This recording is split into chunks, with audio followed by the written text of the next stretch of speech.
What up, YouTube? It's your girl DeeDee. Welcome back to the channel. So I'm back at it, you guys. Before we get into the video, make sure you are subscribed to the channel. If you like the content, go ahead and hit that little subscribe button. Come on now, subscribe to the channel. Click on that notification bell so you'll be notified when I upload a new video. Make sure you share and like the video and chime in the comments. I want to hear your thoughts. So in this particular clip, this woman is saying that black women let their friends, aunts, and moms keep them single.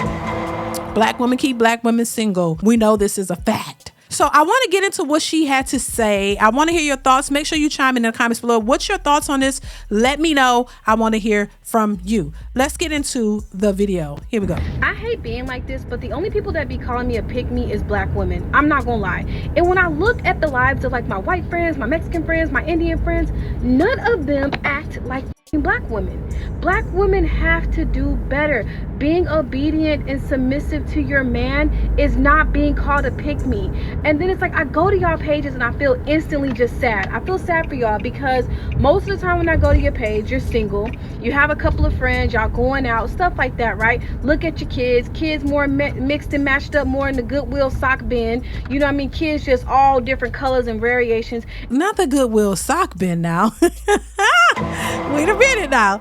And shout out to Rika the Black Brie. I think that's what it is. Shout out to her. And what she's saying is the truth. And I think once again, you know, black women hate accountability. That's just what it is. It's not saying that all black women are bad. There are a lot of good black women out here, a lot of good women, period, out here. It's just that women hate accountability. You don't want to acknowledge the not so good sides of you, the not so good traits that you have. You may have a lot of good traits and attributions and, you know, things of that nature, but you also have some things that are not so great about you, which we all have that. We are all a bit of good and bad, in my opinion, you know, because we're not perfect. But when it comes to pointing out the negative side, the things that are contributing to society and relationships and all of the above, when it comes to black women, they hate to be held accountable. You hate to acknowledge the degenerate side of our community. You hate to acknowledge that there's some things in there that are not so great, and there may be some changes that need to be made.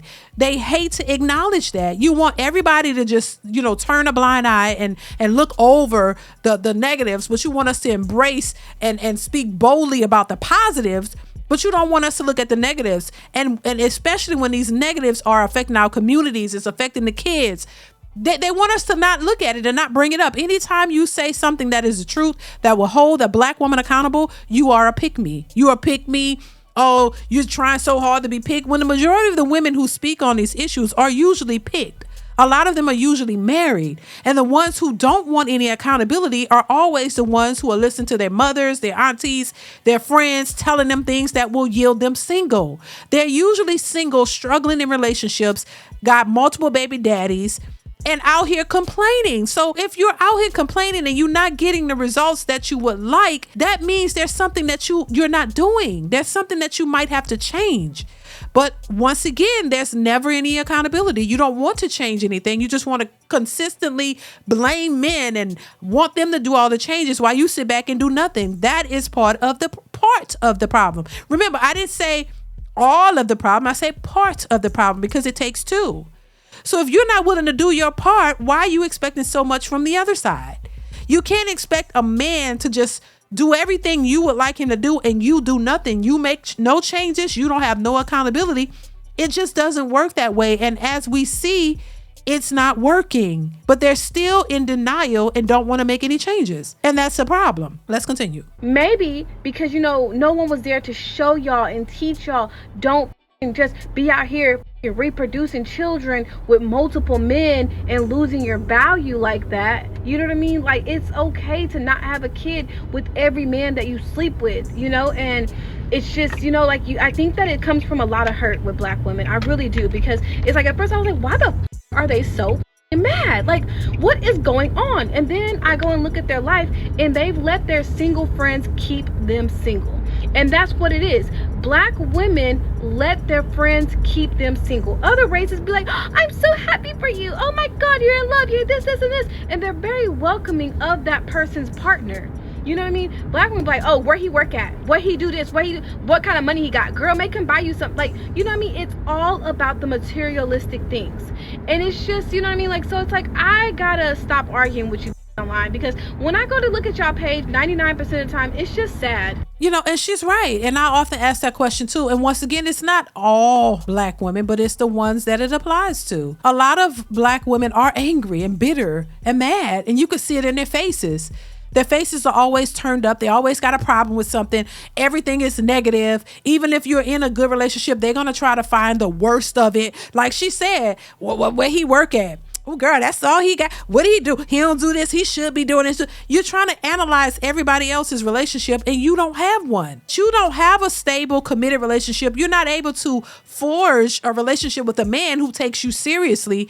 You're still out here going from man to man to man, and every man that you meet, it's a problem, but it's always the problem on his end. It's never you. And then you get the Bonnet Crew sisterhood to come together and validate your feelings and make you believe that what you're feeling is real. And so you run with that. And all of y'all are single, wishing and a praying and a hoping that you had a man to love you for you, but you don't know how to love yourself. You don't know how to love him back. So in order for you to have a healthy relationship, you have to work on yourself, so that if you do come across the man that will be good for you, you have to be able to be good for him. And this is the part that is where a lot of women fail. It's not all women, but it's a lot of you. You don't know how to love a person. You don't love yourselves half the time. And so, yeah, it has a lot to do what you were taught or not taught. That has a lot to do with it as well. Once again, it goes back to that narrative of men being told what they need to be for women, but women never have been told what they need to be for a man. They've been told the opposite, that they don't need a man. Take care of yourself. Don't depend on them. You need to go and make sure you get your careers and take care of yourself. Independent, strong Black women. And so now y'all are out here, you're strong and by yourself, and that's still not enough. You want something more, but you don't know how to get it. But at the same time, you don't want to listen to any correction. You don't want nobody to tell you nothing. You don't want to hear the truth. So if something's got to give, you can't expect all of these things and you not want to accept the truth and listen to any type of correction or any type of guidance. You can't grow and learn and grow if you don't have any guidance. If you've never had it, you're not used to it. You're not used to people correcting you and telling you what's wrong and what you could be doing to better your situation, but you just expect it to just automatically happen. Life does not work like that. We all have to grow and learn. And sometimes you learn in the process. Sometimes you learn from correction, for people giving you a little insight, a little guidance, but you have to be open to it. If you're stuck in your ways and you don't want to hear any type of correction, you don't think you need to correct anything, then how are you supposed to get the outcome that you want? So this is why you have a bunch of women who are single and complaining, talking about they can't find their man, because even if you found him, you would lose him because you don't know what to offer him. You don't know what to be or how to be for him because you're stuck in a mentality that just does not work. Everybody in your family is single. Everybody around you is struggling with relationships and men. And a lot of them are aggressive. They're independent. They don't need a man, but they want one. And they think that type of mentality is going to give them a good relationship because they're not thinking about fixing themselves. They're thinking about the man coming to the table, doing it all, being everything that you need, and you're nothing of what he needs. And that is not going to make for a healthy relationship. You're just going to find yourself arguing and bickering and butting heads because you don't understand what you need to be for a man, and you don't know how to treat him. You don't know how to talk to him. You don't know the first step of being a good woman to a good man. So a lot of women lose good men because they're not prepared for a good man, and you never have been. And so, but then you lose that one, but not realizing the problem was you.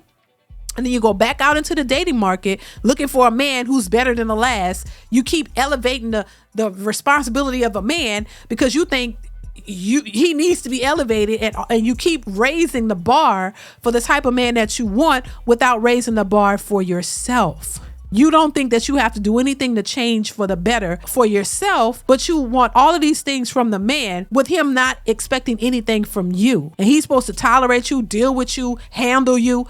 No, any man of value that knows his worth and has standards is not going to deal with a woman like that. Hence, that's why we have so many Black women who are single. It's why a lot of our women are the least married, and a lot of them will never be married because of that mentality. And if they don't change it, then it's just going to be what it is. You can't force a person to change. You can't make you see what it is you need to do. That's for you to figure out. You can't expect a man to come into your life and change you and do all the work to change you. That's something that you have to do. So it's unfair to put that expectation onto a man that where he has to come in whole and have all his stuff together financially, mentally, physically, all of that, while you're just kind of mediocre in that area and you're just sitting back waiting for him to fix you and do all of this. That's unfair to him and all of the work that he's put in. So this is why men who have put in the work don't want to deal with mediocre women who think they're above average and think that they are settling. This is why the men that they want don't want them, because it's too much. It's traumatic for any man who's put work in on himself to have to come in and try to fix you and do all of that. I don't think women realize what's going on, and they look at it like it's just, oh, men just supposed to do what I want. No, y'all got to realize it's a lot. And this is why men don't want to jeopardize their peace, because they've put in the work to get themselves to a better place. They don't want to lose that dealing with a woman who's combative and who's never worked on herself. So yeah, this is why a lot of women will tend to be single. And it is a lot of our sisters, unfortunately, because she right. Other races of women understand. They're usually happy for you. They're not trying to tell you anything negative. They understand what needs to go into a relationship. A lot of them are already married. A lot of them come out of college married. And so they go through their ups and downs in their relationships and they make it work, while black women are still sitting back at 40 and 50 years old saying they will not settle and they need a man to take them shopping at 60 years old and understand who and what they are. Vivica Fox. They're still sitting back thinking that they will not settle. You had all the opportunities in the world with different men who would have taken you seriously, but they weren't good enough. Now you're 60 years old still saying, I need a man who's going to accept me for who and what I am. I need a man to take me shopping. I need him to know who and what I am and not be intimidated by my worth. At 60 years old? So this is the mentality of a lot of our women, unfortunately, and it doesn't matter how old they get, they still think that way. Something's got to give. Something has to change, and hopefully they'll get it at some point. I'm just saying, Lord. But listen, y'all let me know what y'all think in the comments below. Comment, like, subscribe to the channel if you haven't. Chime in. I want to hear your thoughts on this one, and I will catch you in the next one. Bye.